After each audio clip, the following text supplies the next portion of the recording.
Hello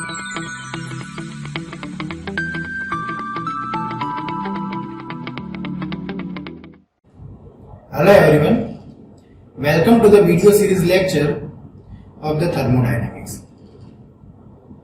Today we are going to start our new chapter, chapter number 4, first law of thermodynamics.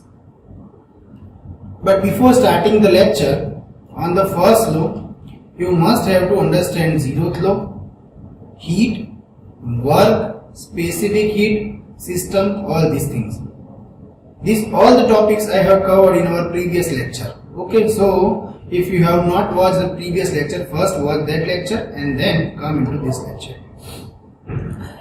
Now, today I am going to start the first law of thermodynamics, and in this chapter we will cover these topics.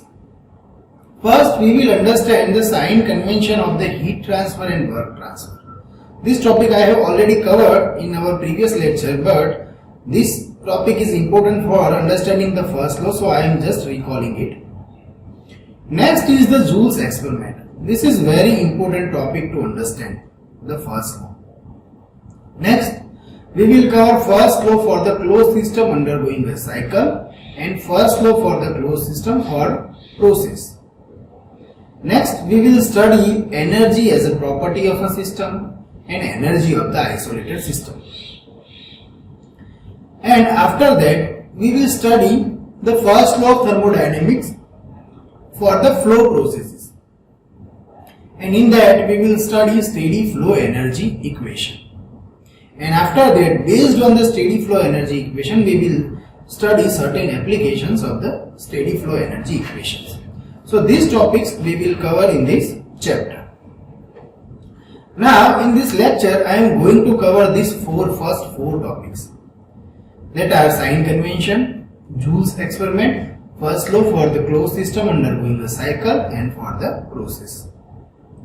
So let us start with our first topic, that is the sign convention for the heat transfer and work transfer. Okay, so here you can see, if we take one system, okay, and if the heat is applied on the system, then that type of the heat is considered as a positive heat. Let us take one example. If you fill some water into the, if you take some water into the pan, and if you may put that pan on the burner, and if you continuously supply the heat, that means the heat from the burner is going into the water. So ultimately you are supplying the heat to that water with the help of burner. So this type of heat is considered as a positive heat. Means, simple, you can understand, whenever you are supplying the heat to any substance, that substance is our system, then it is considered as a positive heat. Okay. Now, after some time, if you put that water into the surrounding and if you stop the supplying of heat, then automatically what happens? The water temperature is very high and the atmosphere temperature is low. Water temperature is about 90 degrees Celsius and atmosphere is about 25 degrees Celsius. So ultimately the heat will transfer from water to that atmosphere. Means heat is rejected from our system. So that type of heat is considered as a negative heat. Okay, so we can write here, when the heat is rejected from the system, it is considered as a negative heat. And when heat is transferred to the system, it is considered as a positive heat. So these two things you have to keep in mind. Now let us talk about the work transfer. So what is the work transfer? So here you can see, when the work is applied on the system, okay, then it is known as the negative work. Let us take one example. If you have some gas and you are compressing the gas, means you are externally providing the work to the system. Okay, that type of work is considered as a negative work. We have the example of compressor. In the compressor, what we are doing? We are supplying the electrical energy, and with the help of that electrical energy, the piston will move, and after that the gas is compressed. So ultimately we are supplying the external energy to the system. So that type of the work done is considered as a negative work. Okay, and when work is done by the system, that is known as the positive work. Means if we take the example of petrol engine, in the petrol engine what happens? Piston is expanding, and when the piston is expand, our vehicle is moved. Means system is gives some work. So that type of work is known as the positive work. Okay. So again I am repeating, simple. If you supply the heat to the system, then it is considered as a positive work. But if you supply the work to the system, then it is considered as a negative work. This is the first point. Second point, when the heat is rejected to the system, it is considered as a negative heat. But when the heat is supplied by the system, that is known as the, when the work is supplied by the system, that is known as the positive. Okay. So simple, you have to understand only one, heat or work. Work is opposite to the heat, heat is opposite to the work. Okay. So this is the sign convention for the heat transfer and work transfer. Now let us move to the second topic. Second topic is the Joule's experiment. So to understand the first law of thermodynamics, you have to understand the Joule's experiment. So before Joule's experiment, people considered that the heat and work both are different quantities. Okay. But after Joule's experiment, we are able to make the equivalence between the heat and work. Okay. So how we can make the equivalence between heat and work, that we have to understand in the Joule's experiment. Okay, so this is the simple system of Joule's experiment. Let us take one highlighter so you can better understand the topic. Okay, so this is the simple system taken by the Joule. So in this system, that is the adiabatic wall. Here Joule has taken the adiabatic wall. Okay, now what is the meaning of this adiabatic wall? Adiabatic wall means here from this wall I am going to highlight this wall. From this wall, the heat cannot transfer to the surrounding. Okay, so whatever the heat inside the system cannot transfer to the surrounding. So yellow highlighted wall is the adiabatic wall. Now the second component is the thermometer. Why thermometer is taken? To measure the temperature of this water. Third, Joule has taken the fan. Fan will rotate and it will rise the temperature. So that's why Joule has taken the fan. And also here one weight is placed. Okay, so the initial position of the weight is somewhere here. So here you have to understand, this is the position of weight, initial position of the weight. Now what Joule has done, this weight will place at some height. Okay, here you can understand, this is the height of the weight. Okay, this is the height. So at this height the weight is kept. Now what happens, when the weight is freely fall to the downward side, we can easily understand that some type of work will done. Okay, so simple, when the weight is placed somewhere here, it is having some potential energy. Okay, and after releasing that weight, the potential energy will convert it into the kinetic energy. So what is the potential energy? That is the mg into h. For simple, we can say that there will be some weight and that weight will be displaced by this height. So some amount of work will be done. Joule has considered this process as process number 1 to 2. And in the process number 1 to 2, we are going to supply some work into the system by moving the weight. So in this water, we are going to supply some work. Okay, and let us take for random value, the work supplied by this weight is 100 kilojoule. Okay, so 100 kilojoule work is supplied by the system on this water or by the weight on this water. Now when this weight is come freely fall at downward side, what happens? This fan will rotate, and when this fan will rotate, it will rise the temperature of water. Okay, so when the temperature of water is rise, we can read the thermometer reading. Initially, let us take example, when the weight is placed at this position, the temperature reading was 20 degrees Celsius. Now when weight is moving downward side, the fan is rotate, and fan is rotate, that's why the temperature of water will rise. Now after rising the temperature, we can measure the temperature with the help of thermometer, and the thermometer shows 40 degrees Celsius. Okay, initially that was 20 degrees Celsius. After the increase the temperature of water, the temperature reading is 40 degrees Celsius, means the temperature is rise. After that, what Joule has done? After that, Joule has made the system stable. So what happens? Temperature is 40 degrees Celsius, initial temperature was 20 degrees Celsius, atmosphere is also at 20 degrees Celsius. So what happens? The heat will supply outside to the atmosphere. Then Joule then from this upper side the heat is continuously transferred to the atmosphere.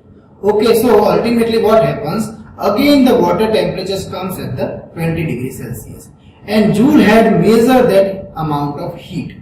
That is, for 20 degrees Celsius change, what is the amount of heat? We can easily measure, no?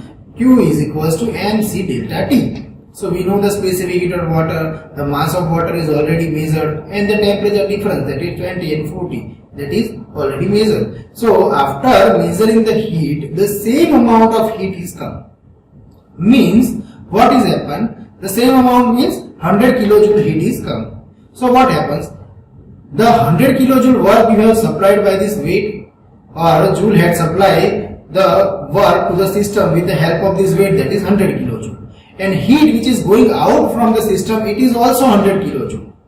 Okay, so the work supply is considered as a process number 1 to 2, and the heat going outside of the system, that is considered as a process number 2 to 1. Then Joule had made one conclusion that the work supply was 100 kilojoule and the heat transfer outside, that is also 100 kilojoule. So the work supply is equals to heat supply.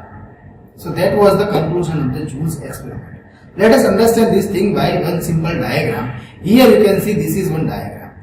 So when the system is moving from process or state number 1 to state number 2, what is the state number 1? 20 degrees Celsius temperature of water. That was our state number 1. And the weight is somewhere here at this height. At this height the weight was placed. So this is our place number 1. Now when the weight is moving at the downward side, the system is reached at state number 2. So slightly its temperature is raised at 20 to 40 degrees Celsius. That means we are going to supply the work to the system. And after that, what happens? The system is made standby so that heat is continuously removing from the system. So here you can see the heat is going outward from the system. So what the Joule said? Joule says that the work which is done on the system was equal to the heat going outward of the system. So final conclusion of the what was that W12 is equals to Q21. Means the amount of work, that is 100 kilojoule you have supplied to the system, and the 100 kilojoule of heat is going out of the system. Both are same. That's why the system is reached at again 20 degrees Celsius. So W12 is equals to Q21. That was the Joule's experiment. Okay. So final conclusion was that if you do the cyclic integral of del W is equals to this always cyclic integral of del Q. So the heat and work both are the same quantity. Joule has proved that. Okay, so what was the conclusion of Joule? Conclusion of Joule was that during a cycle, a system undergoing a cyclic integral, then heat added to the system will be equals to the work done by the system. So if you run on the cycle, I am going to tell this thing in the simple word, that if you going in the cycle, then the initial state and the final state will be same. Now if the initial state of the cycle and the final, if the initial state and the final state of the cycle is same, then we can consider the net amount of the heat will be equals to the net amount of work. Okay, so this was the simple fundamental of the Joule's experiment. This statement is also known as the first law of thermodynamics for the closed system.